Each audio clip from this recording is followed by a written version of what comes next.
Y'all, twitch.tv/conspiracy horseman. Mic check 1, 2, 3. It's been Hamin and Big Stevie. We're gonna rock it to the tip top. Best alliance in hip hop. Wyo. That's right, infidels. He's back.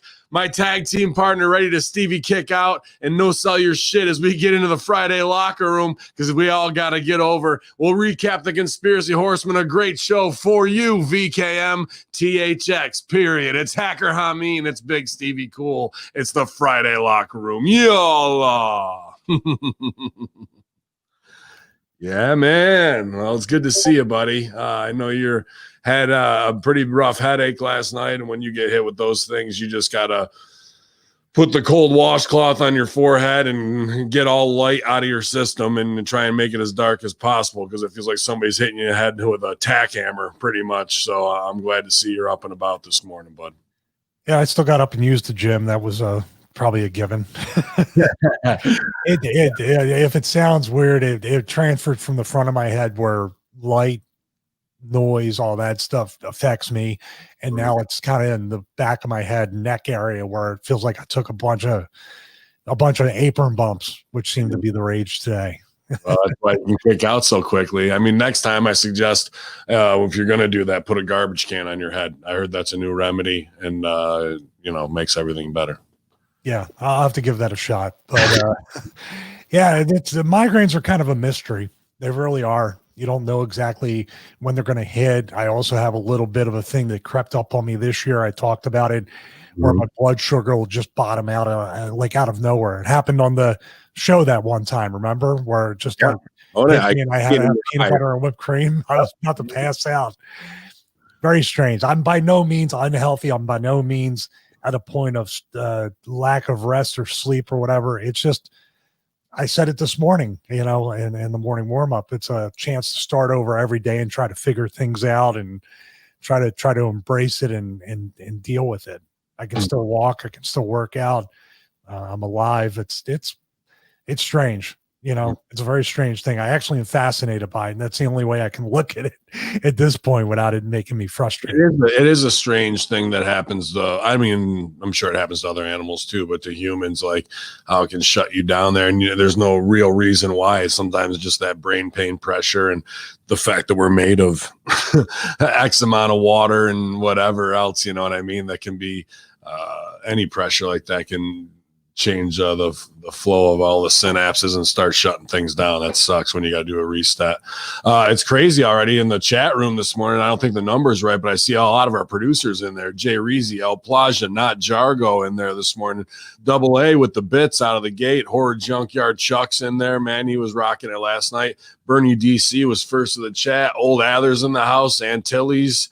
Man, it's going down already. So appreciate you guys. Last night was a hella good time on the Conspiracy Horseman. Record-breaking numbers. We missed you, man, but your health's most important to us always. But 141 at one point, Stevie, live, even more than post-election. I was shocked last night. It was an awesome show with Drew from My Drew ENT. You can check him out, the creator of 4VKM, really a Conspiracy Horseman exclusive for him to unmask a little bit. Not that he isn't sharing his videos from his own personal that My Drew ENT Twitter account, but the Anon side of the 4VKM thing when it was first served up to us was very interesting. And he talked a lot about even questions I wanted to make sure to represent you when you weren't there, where we're like, how is his videos not getting pulled using clips and this and that and the other? And he had all the right answers for it and the right frustrations to make me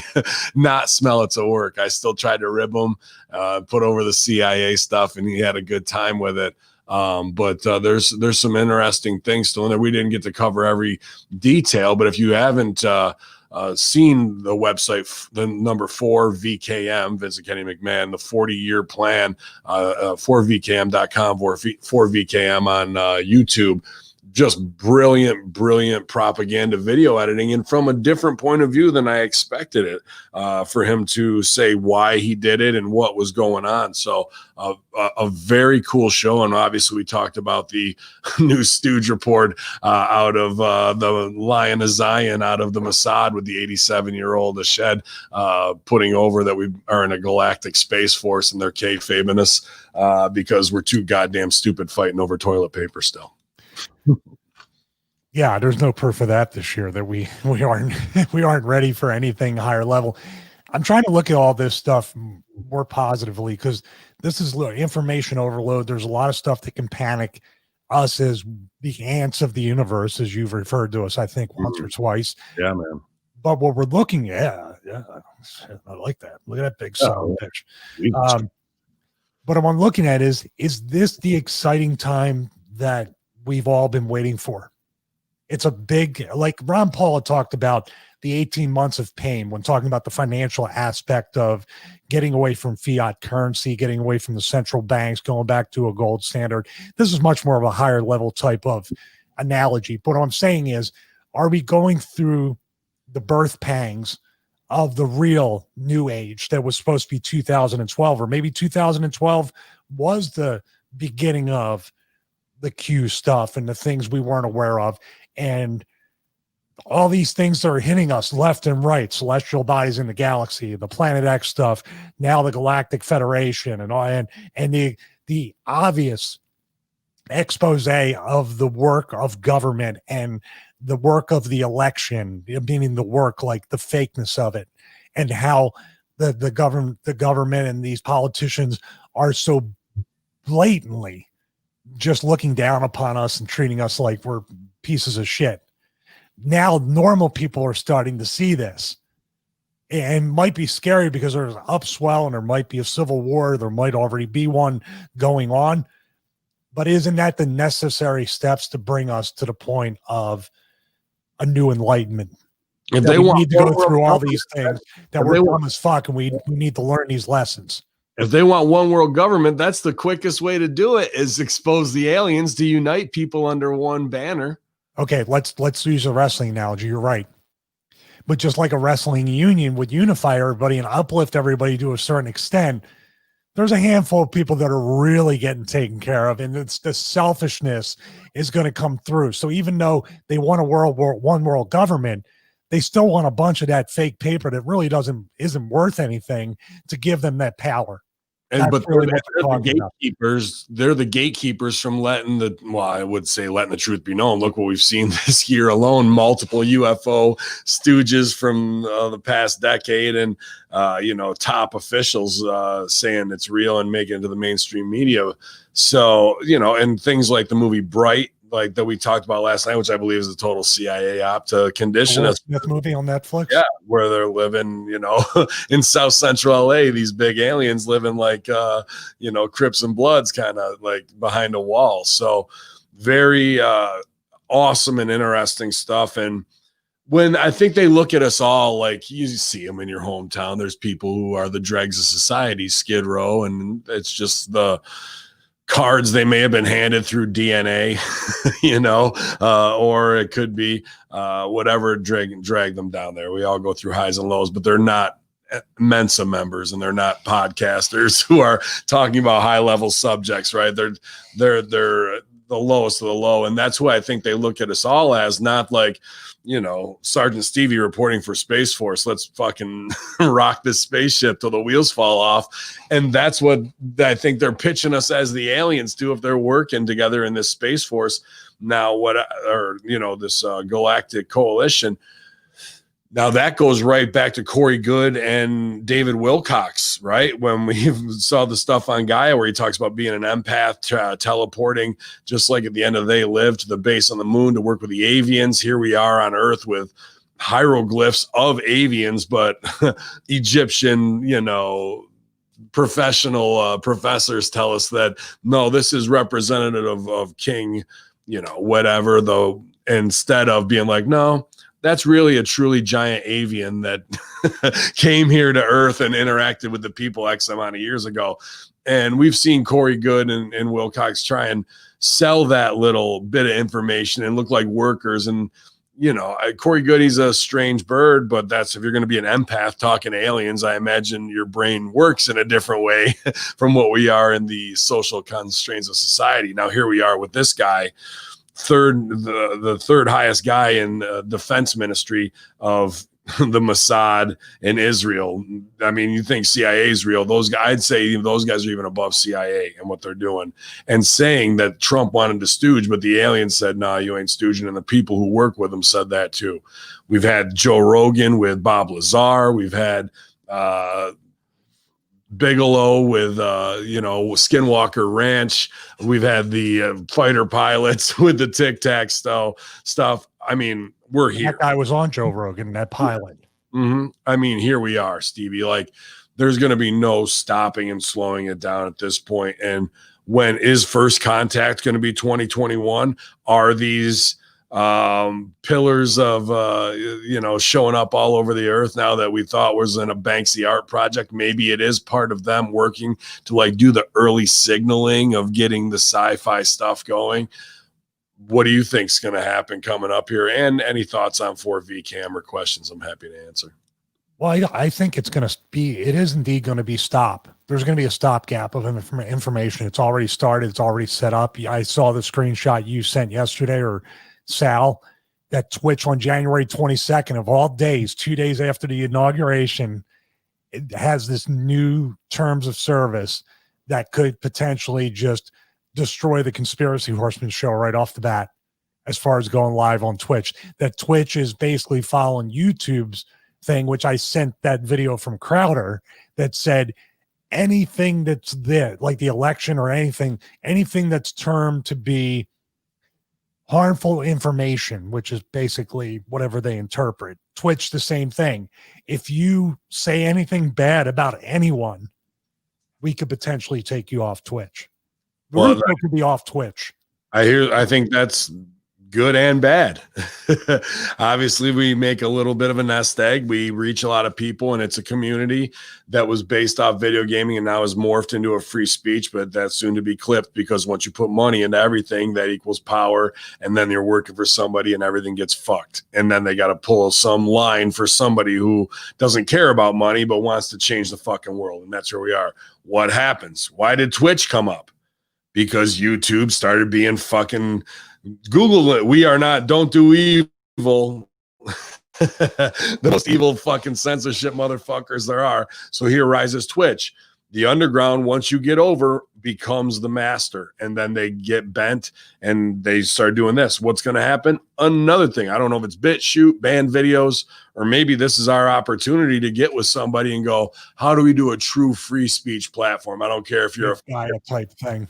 Yeah, a psycho Nazi and you want to say some wild shit if you're in the new Black Panther Party, or if you're just grandma making some apple pies. Everybody has a voice, and it doesn't matter. It's what you want to see and follow the trends, and nobody's going to squash you or anything along those lines. If advertisers don't like it, then they can get the fuck out of here. But this isn't about advertising revenue. Who's going to have the backbone? Is it you? Is it you, Stevie? Is it you? Are you going to do it? Is it me? I don't know, man. Like, I know who it is. Who is it? Trump. Of course it is. Trump is going to be even richer in the next 4 years and have a upswell movement. He's going to control the narrative, control his own media. He's going to have more supporters than ever. And yes, if he doesn't run in 2024, I think his kid will. I think there's going to be that, and he might do that. You know, he has a network by that point. It could be Newsmax, an easy one, or I'm just going to start it from scratch myself. I have everything in here. I have my entire family running the back end of this.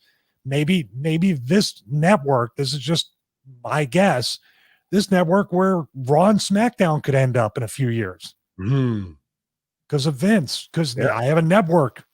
We have wrestling. We have, maybe he buys the Hallmark channel and he puts the more Christian type of wholesome energy. I'm just saying that the sky's the limit. Trump has the goodwill or the noble edge effect that you said, that he can say he donated his salary which in his mind is nothing. Yeah. And then he made no money and he came out with less worth. And the mainstream media, which is left leaning, completely Fox News. There's an example. They destroyed their base and they went completely left, which they could have been the whole time and just been controlled opposition. But now Trump can be the new Fox News with whatever he has. Dude, he's setting himself up with this whole thing to be the ultimate underdog and babyface, even though he's a billionaire. I also got to help you bag on Christians here a little bit, because you said something in there about making a little more Christian, this, that, or the other. Well, isn't that what these satanic atheists who are in power are also keeping us from aliens? Because when they're like, those people couldn't handle it. Well, the people they're talking about are people in church who truly believe that there's a God in the sky, and that they think they're using that as an excuse because they think it'll crush organized religion. So really what they're saying is the Vatican doesn't want to let it out because that's going to fucking undercut all of their money, all that. When really it'll probably get people back in church because they'll be scared a little bit, looking for some what have you. But that's just a simpleton's excuse of, well, that'll kill the idea of God, because it will, because there isn't. But at the same time, it won't kill mine. I mean, we could have opposing views on that, but that's, in my mind and in my heart, that's what faith is based on. Somebody had to create something, even the aliens. It doesn't mean we think this. Well, what if the might be like created you? Like the Anunnaki story is real, and we're nothing more than a genetic experiment. We always do. I love you, and we can agree to disagree on that. And that's the beauty of it. And that's what's missing from everything in the world today. That we can leave and be like, cool, you believe what you believe, and I don't. So what I think it is, though, they'll use religion as the excuse, and I'm sure the Vatican thinks that way, but it's all deemed that they can't be number one.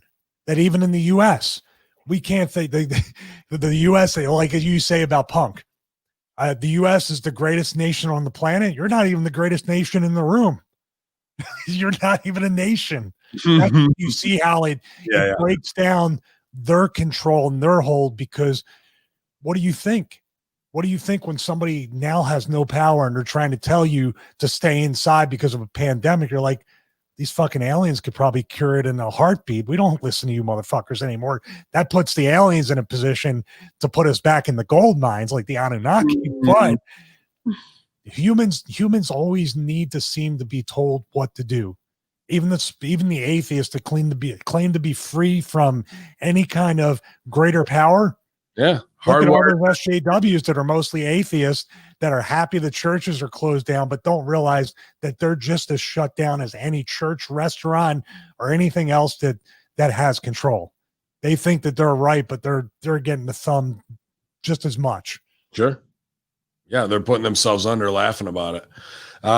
Very, very interesting conversation as always, man. And I'm thankful for it. Last night was just a very fast show, a lot to try and break down. But go to 4VKM, watch those videos. And somebody made it, I think GGP, or it might have been actually Drew, because he is a lifelong wrestling fan, because you have to be to put the timeline of what he's put out there to know it and whatnot. But we're so in the rest. This put me in the wrestling bubble quick, and I wasn't happy about it. That I don't think about somebody who doesn't watch wrestling watching those from a JFK QAnon point of view and doesn't get the crossover, where we're in a very small sect where we know the entire story on both sides, and then we draw a different conclusion. So I had to put on a filter of how I even saw it afterwards. I may have to go back and rewatch to think of it that way. Say I don't know shit about APA, Vince McMahon, Michael Cole, all that kind of stuff. So that was an interesting part of the conversation where I sat back and learned a little bit last night. Do you think it's a psyop to break everybody down because the show sucks so bad it weakens us? It could be at this point. I think if they're wasting their time on that, we could do better things. But we got called for a ding dong. Okay. Hey, you got called for don't tell me what to do too. Did I? First of all, don't tell me what to do. Okay. Thank you. Those are the most interesting characters on TV, by the way. Hey, but what about Japanese? well, you never know. Now, then forever. Always. Yeah, everybody's at Point Break, man. But we're gonna get through it together. It was a good time. Like I said, we missed you last night, man. But watch some AEW live afterwards. Horror Junkyard went live.